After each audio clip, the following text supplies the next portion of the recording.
Fan 007. What up? You good? I'm alive, I'm breathing. Drop this shit. What up, nigga? Drop this shit. What up, nigga? Fucking head, man. Hey, Lush.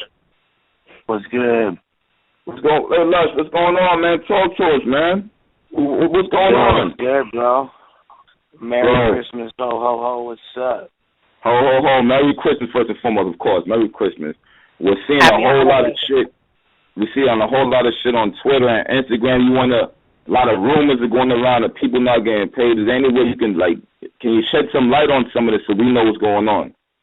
Because rumors are everywhere right now.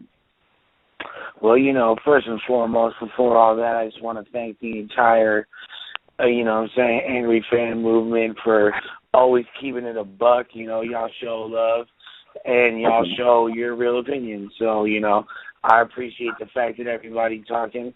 Sometimes things happen and they get taken to a public level, Basically everything I'm saying is true. Okay. Look at my Twitter. Just look at my Twitter. It's like, I didn't get to where I'm at in this business by disrespecting anybody, by doing bad business, by making false promises. There have been different unexpected financial issues that have come up with every single event in battle rap history, from, the most classic battle of the days to Summer Madness on down, all leagues, whatever. The fact of the matter is, motherfuckers like me, who were people that jumped into this shit, just like y'all, as an aspiring battle rapper, as a fan and strong supporter of this culture, we wind up a lot of our business, at least the negative shit that people, that sink their teeth into because it's juicy news items, they float to the surface. You know what I mean? Like a motherfucking floater. Now, at the end of the day, this guy, Serious Jones, has already been paid more than what he owed. The only reason that we were even talking to him and trying to accommodate him is just because he was so persistent and so adamant, and it almost felt like, damn, I want to make sure that we continue business with him, but there are so many miscommunications on both ends in the business of that battle in particular. It fucked everything up. Now, there's still other battle rappers who needed to be paid in increments and whose payments are not complete, a lot of whom I did not want to even prioritize. First, I don't want to say names or put anybody in any position, but the only person while from the beginning where there was some type of, debt or owing money situation, got as disrespectful as he did and crossed the lines and disrespected dead homies that are icons on the West Coast. That's what changed the dynamics of the situation. When I was dealing with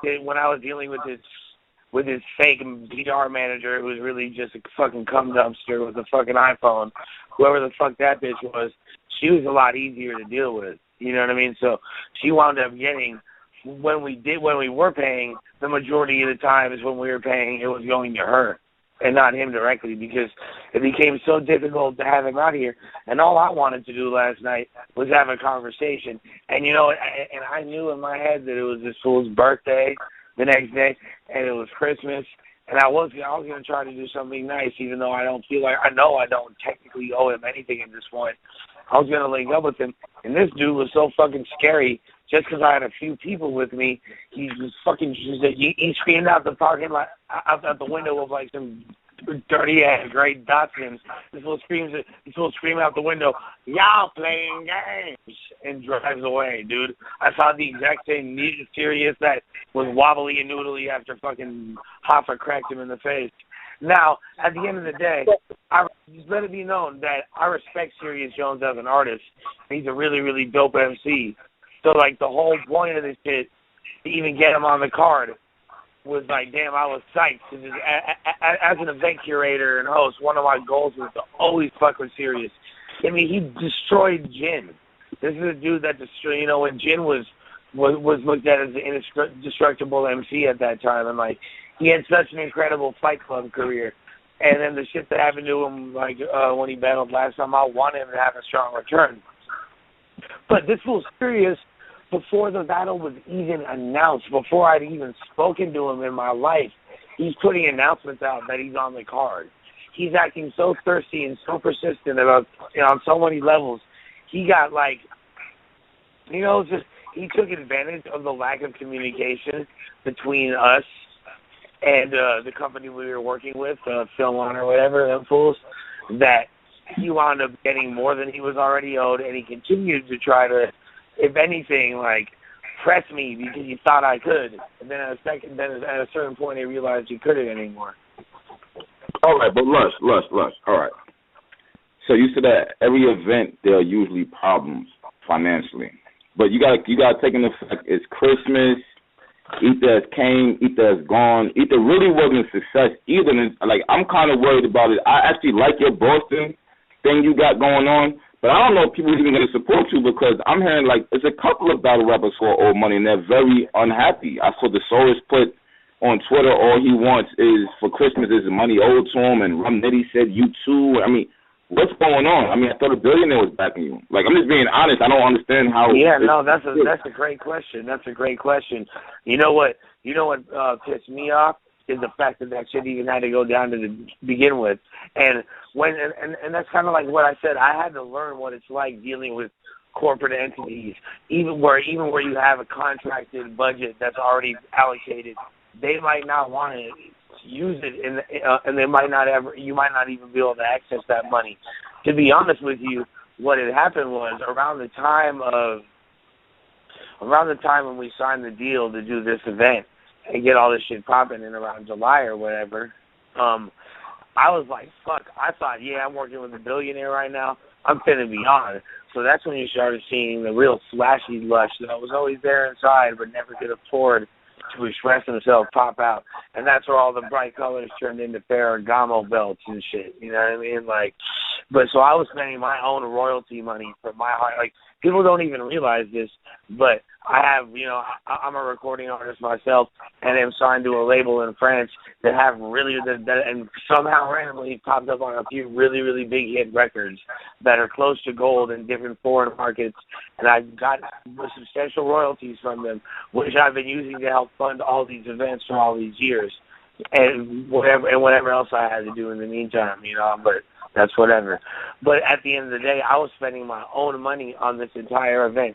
And like I said before, yes, there are other rappers that are owed money that are upset about it, but it's different. And all of those people and I have other relationships, and I've worked with everybody, all these guys, several times, and I've barely ever had any issues. For as many rappers as I've personally booked, as well as hosted battles for, you can't really, there's only a few names that are even close in the same category as mine, you know what I mean? And so basically, bro, once we're approaching the event, and I'm realizing, because there's two things in the back of my mind. I'm thinking, look, these people over here at this company, they don't get it. They don't understand how big the shit that we have is. So they're not so I'm like, what? So I was doing everything I could to make them see on a corporate level how imperative this was to them. And, I'm not if I wanted to do water cooler gossip, I would have got me a bitch-ass office job. I never, no offense to anybody that does anything. I'm just saying, for me personally, I can't get those kind of jobs even if I wanted to, looking like how I look. But regardless, regardless of all that. Did you blow the money getting high? I gotta ask you, man. Everybody wants to know that. Did you blow the money getting high, getting fucked up? Because that's what the rumor is right now, and I really want to get to the bottom of that. That's a fucking hilarious question. That's hilarious. No. I gotta ask it. Because that's the question. Nah. That's the rumor. When I told you, I said there were rumors going around. You're not hearing me. So I want to address the rumors that are going around. Yo, put it like this. When I'm on a drug, if I've been on a drug binge, and have gone super off the deep end, the amount of money that I had access to, if I had spent that type of money on drugs, we would not be having this conversation right now. And it would say R.I.P. Lush One at the beginning of all the blackout videos. We miss you, homie. No, it had nothing to fucking do with that. I literally, that's a funny question though. I can't lie. Literally, I just want you to clear the air. I just want you to clear air on that, like, just so you getting fucking money up. Nah, bro. No, I went above and beyond while a company that we were working with was being negligent and didn't understand what was going on. I went above and beyond and put up my own dough. I emptied my entire bank account, bro. I emptied all the savings I had. You know, like, and got money out of other sources. Now, like I was about to say, with other events in the past, when there's little financial issues, like an unexpected $1,000 or $2,000 or $5,000 amount that somebody needs, or some shit goes down, or someone needs a last-second flight because they get caught up somewhere. I've always been able to handle that. I can go snatch a few G's out of the streets somehow if I have to. But when you're dealing with amounts like $10,000, $20,000, a little bit more difficult. And then, I've literally had to empty my fucking account to the point where it was in the negative to make that event even happen. And I knew the whole time. Listen real quick. Backed by a billionaire. Being backed by a billionaire, it doesn't mean anything. Like, we're not all that guy. If you're a billionaire, you don't have to listen to what anybody tells you about anything. All you have to do is whatever you want. So if people in his office people that work over there at that company were amazed that I was able to pull as much money out of him as I was. Because he's pretty much shut himself down and is reclusive about that shit because so many people have actually ripped him off and tried to fucking take advantage of his money and this, that, and the third. And all I wanted to do was show him, like, look, he came at me basically saying, like, I want these views, I want this traffic, I like the authenticity you have, I want you to work with me. And I was like, all right, for sure. And I did. But then when it came down to wanting money for certain, if he didn't want to spend money on it, it wasn't happening. Did you see any World Star Hip Hop ads advertising Ether? None. There was nothing. There was no marketing budget whatsoever. There was no rappers were paid for. Anything that went down, I fucking paid for it. He paid, Lush, you gotta understand. Prior to the Ether event, you and Diz were really bragging about all of this.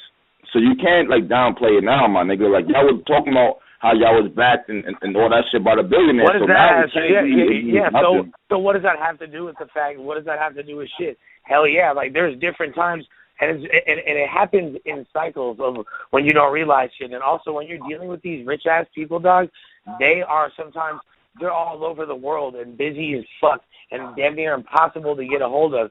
And your small financial, we might have a number to us, like the amount of money I needed, the 100 racks, the extra 100 racks that I needed to make this event happen, or else beyond that, I'm like, my name is on the line, my rep is on the line, all that. I can't fucking disrespect the person who put me in that position. I couldn't do it without really knowing what's up. That makes their brand look really flimsy. There were times where I was hearing about budgets getting slashed and me being in trouble, like where I received emails right before I'm about to be hosting a battle. Not at Ether, but at previous events, like the Big T versus Diz battle. That day, I'm getting an email right before, like, from them talking all this bullshit that I know is some corporate bullshit that's not my fault, and I got to go there and grin and bear it. And represent a company that I know is ripping us off. So I'll give you all the exclusive and let y'all know, no matter what those fools try to do in the future, and it's beyond financial, because now that company is on our nuts, but we're not working with anybody that's on some culture vulture shit. I'm not having hip-hop or battle rap. I've had some conversations with some OG, real battle heads, and it's like they on some bullshit. Like, I'll make another lane that's even bigger, and I'll do this shit the way it should have been done from the jump, with me in control of it, with my partners doing the production. Nothing will be faulty. Still working with King of the Dot and all that shit, bro. Like, so. Well, so you're not fucking with Film Out no more? I mean, like, in order for me to do so, they would have to issue a lot of changes, as well as apologize themselves, not me, but themselves. Well, you just called them culture vultures, my nigga. You just said I'm not fucking with culture vultures no more. So wait a minute. Let me ask you a question. I want you to be totally honest with me. Listen to this, bro. They would have to fucking offer. They'd literally have to pay beyond me. They would have to pay reparations to the entire battle rap community. Like, so basically, you're telling me you're willing to fuck with the culture for the right amount of money. And you crazy if that's what you glean from that? That's what you crazy. No, I'm asking you that. That's what I'm asking. Okay, no, because I wouldn't fuck with them. And the amount of money that it would take for me to even contemplate wanting to work with the quote unquote culture vulture or anyone else, it's too much for them to ever want to fuck with me. Because their whole thing is that they're cheap. They're cheap with us, and they really didn't. They like if my life was in jeopardy. And I called their schools. Yeah, if my life was in jeopardy, they wouldn't fucking save me. They wouldn't, bro. That's okay. I'm not mad.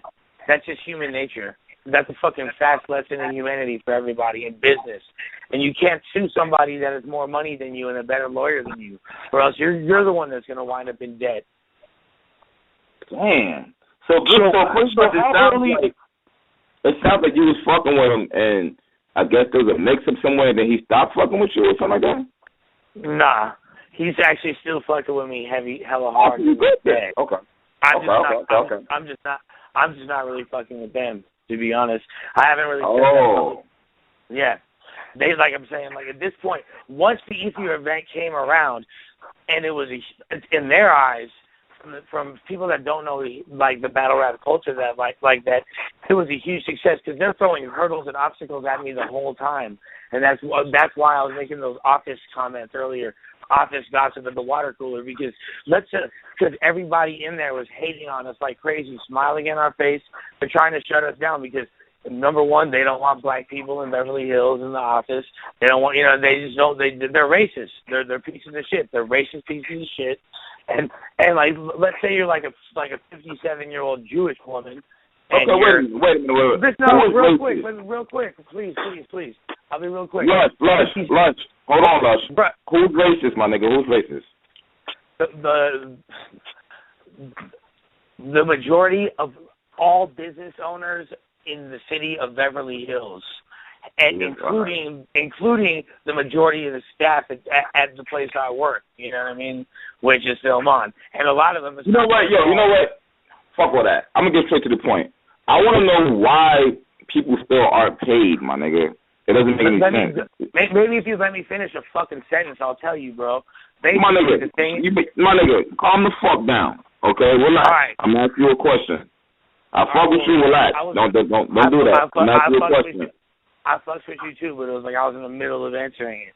But let's say you're a 57-year-old white Jewish lady, and you're the head of the sales department over at a spot like Film On, and you're trying to sell advertising space for this battle rap thing, right? For this big event, and you're not able to. So what do? And the boss is like, yo, why is there no sales being made? What's wrong with this? And then he's like, and then she's like, well, this battle rap shit's not really popping. It's not going to sell, blah, blah, blah, blah, blah. So there's all this negativity in this guy's ear. So he's not really fully trusting what's going on with it. So the only money he was sending at that point was just me, my monthly checks for being an employee working with them, which if it was just my salary would be a cool amount of money. But for an entire event to live off of is literally impossible. In fact, it's not. It's a fraction of it. You know what I mean? It's a fraction of what it costs. So literally, he went back on his original agreement. He agreed to a certain budget, besides just the Cassidy battle, a budget for all the other rappers and everything on it, and then he just kept ducking and dodging, saying, I'll pay you tomorrow, yes, I'll send it, okay, and then eventually was like, nah, fuck that, I'm not spending any more money, because it's like, everybody in his office was saying, it's not going to be popping, these guys are a liability, blah, blah, blah, blah, blah, the numbers aren't going to be high. He kept referring to battle rap as a small community. I kept pointing out statistics and all this shit. We're the hottest shit to ever go through that network, by far. The only thing that's ever been a legitimate form of art in any way. And they weren't even recognizing it. Mainly the dude out there, it's not his fault, because he's across the fucking world. But, man, that fool has more cameras than the Secret Service, so he should know what's up, regardless. But now check this out. So basically, at the end of the day, when it came down to the event, like a few days before, there's like over 1,000 in pay-per-view sales, which I've done a lot of pay-per-view events before. That many a few days before means you're going to get a huge number the day of. Right. But they didn't understand that shit. I'm telling them that's the way it is, and they're like, no. But then by the time it was too late, they have everything they wanted, the most popping event for them like they could ever conceive. They have ownership rights to all of it. They don't even give them. They try to pay people as little as possible and just shit on battle rap culture and try to make a mockery of it. They're the type of fools that would have fucking 50 Cent battling like Antoine Dawson or you know what I'm saying? Like they're on some weird ass shit, dude. Like man, fuck that shit, homie. And that's and regardless, yeah, go ahead. Yeah. I'm sorry. Okay. So listen, this is Wayne. So listen, I hear all of this, and what my thing is, because I'm looking at what Philmon actually does and the budget that I'm hearing was out there. But at the end of the day, when you have a billionaire and these people, it sounds like they are hustling ass backwards. And then the fact that, like you said, you got this 50-year-old woman in sales. What I'm trying to figure out is how do you sell this bullshit that you're selling, but you can't sell battle rap. Now, for this man to have made that kind of money, and she's been this 50-year-old salesperson, she has to think outside the box. On top of that, what type of statistics were done before they even decided to go into business with you guys? I mean, that I usually think that businesses do beforehand. Those are good questions. Those are really, really good questions. First of all, he didn't make that money. He inherited his wealth. He's a Greek billionaire. Okay. His parents own the second largest Coca-Cola bottling manufacturing company in history. Yeah. The second of all, like as far as like really at the end of the day, like they just did not believe in what we had going on. They really didn't believe it, and it's not because of us or anything we did. It's just a matter of they're only allocating this amount of funds, like, and that's what they want to spend money on. And then, and me being the fucking ambitious person that I am, I made sure that I honor my word. So anyone that I've owed money and still owe money knows that I'm paid. They're going to get paid off, and then some. And there's nothing I value more than artists, and that's why I've always kept good relationships. Things happen, and when I make mistakes, I apologize. That's it. Oh, so you actually pay niggas interest and shit, because you know what's weird? I'm gonna keep real. What's weird is the fact that I remember you said that everybody from the Boston event got their deposits. So this doesn't make no sense how they got their deposits, but nobody else from the Ether event got all their bread. You feel what I'm saying? I'm just coming from a fan perspective. Well, like, check this out. Because those events are being organized by different people. We are not in the business right now. Fresh Coast Media Group is not in the business of throwing our own events. We find people that want to throw events and help them build them and facilitate them based on our relationships with the rappers, based on me as a personality and the amount of prowess and attention I get, as well as my affiliations. And we have a whole different outline of services that we offer on an advisory level, on a straight up facilitation level. Like, we make events happen for people. Like, if you look, Teddy Grizzle is a dude that put his cake up for Battle of the Bay 7. We just made it happen for him because that's my brand that I built. That brand has a fee attached to it itself. It's just Battle of the Bay because that's a poppin' event series. So, like, that's what we do. You know, like, we're the dude Nakaya doing the boxing. Fan 007. What up? You good? I'm alive, I'm breathing. Shot this shit. What up, nigga? Shot this shit. What up, nigga? Fucking head, man.